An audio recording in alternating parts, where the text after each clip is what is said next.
No one knows how to spend tens of billions of dollars quite like the Saudi Arabian Crown Prince does. Just wait till you see his golden car collection. When I say that the Saudi Arabian royal family is rich, I really need you to recontextualize what you think of as rich. Take Elon Musk. He's officially the richest man in the world with a net worth of $207 billion as of this moment, right? Now multiply his net worth by 6. Do that and you'll be just shy of the Saudi Arabian royal family's estimated net worth.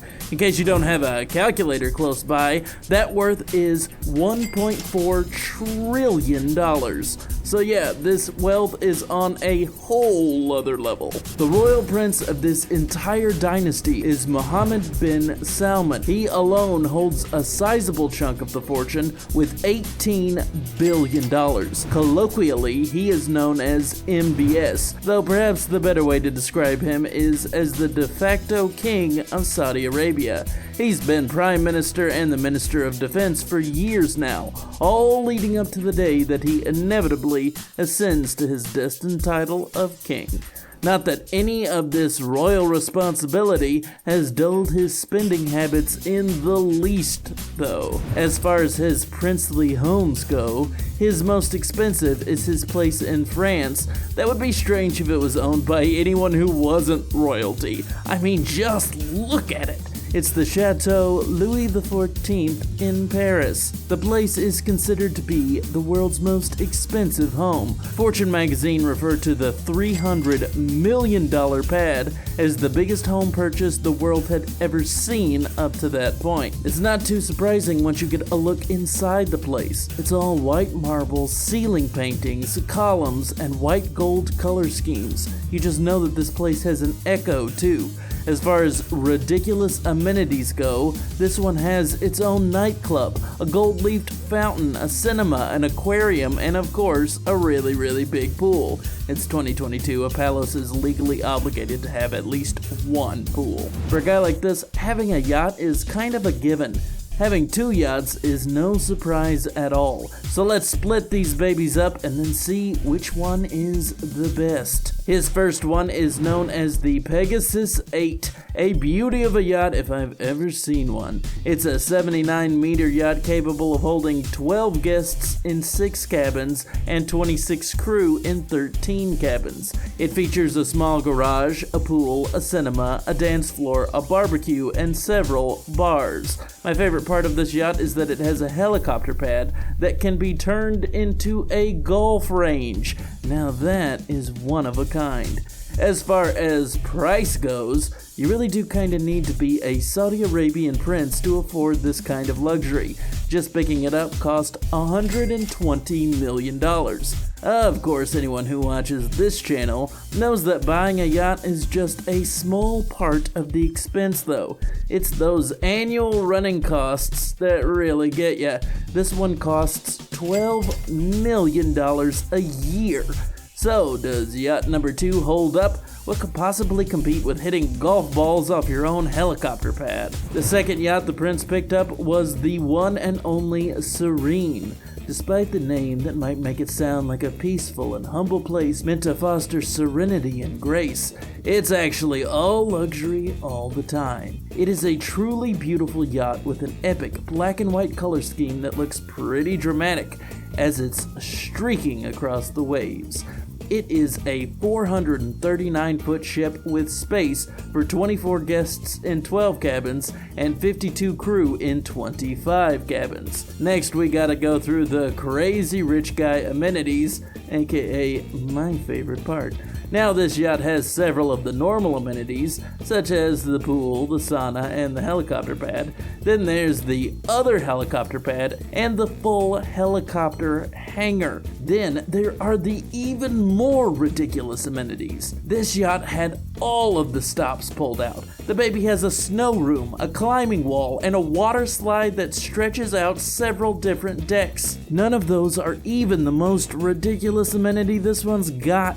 This yacht carries an all-electric BAS 525 submarine. This little beauty can carry 5 people down to 160 meters for a max of 8 hours.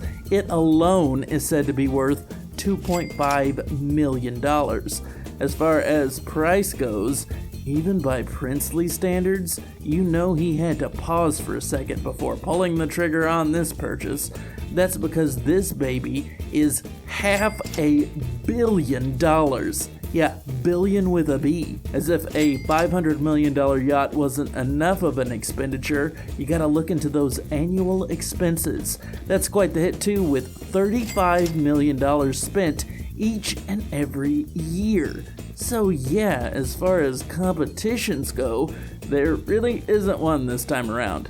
As much as I would absolutely love to take Pegasus 8 out for a ride, Serene really does blow it right out of the water. Get ready to be blown away because the Prince's car collection is one of the finest I have ever seen on this channel.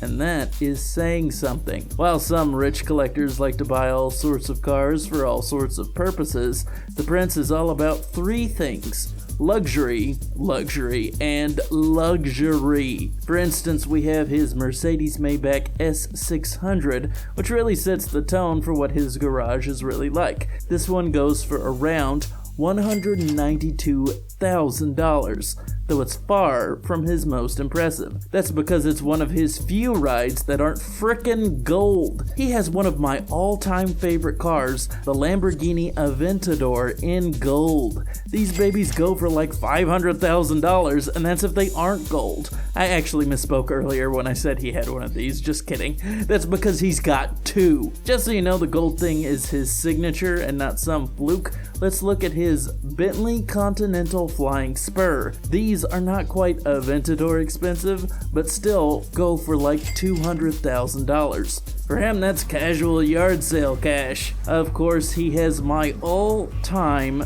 favorite luxury car, the Bugatti Veyron Supersport. These are super expensive, worth $2.4 million. Once again, not only does he have this one, but it is in gold. And he's got a second one as well.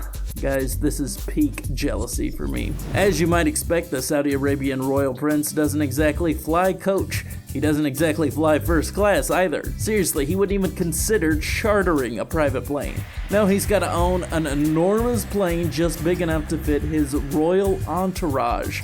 The Prince's personal plane is a Boeing 747 BBJ. This model is popular in the select crowd of billionaires who like owning planes big enough to start their own travel firm. This one is a pretty big expenditure too, with a price of $367 million, though at least it looks like he's getting good use out of it. That does seem to be an issue with this family. This family has a tendency for buying these 747s, but not always using them. Evidently, once they had a 747 that they purchased for $275 million. The family owned it for like 10 years, but only used it for 42 hours. They ended up selling this one back to Boeing for over $90 million.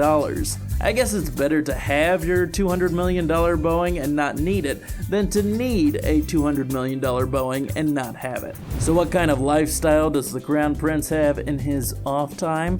I mean, a man who buys himself golden sports cars doesn't exactly just sit in his French chateau playing Call of Duty all day. He's got a party next level, right? You have no idea.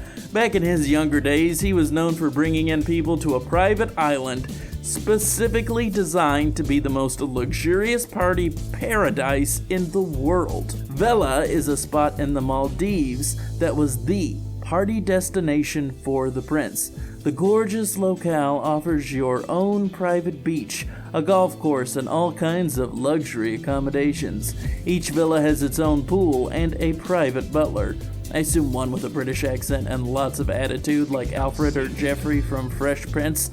Otherwise, why even bother? The prince used to be quite the host, too. He would take a select group of friends and dignitaries and personally fly them out to this island. Then he would bring in a host of models to party with them.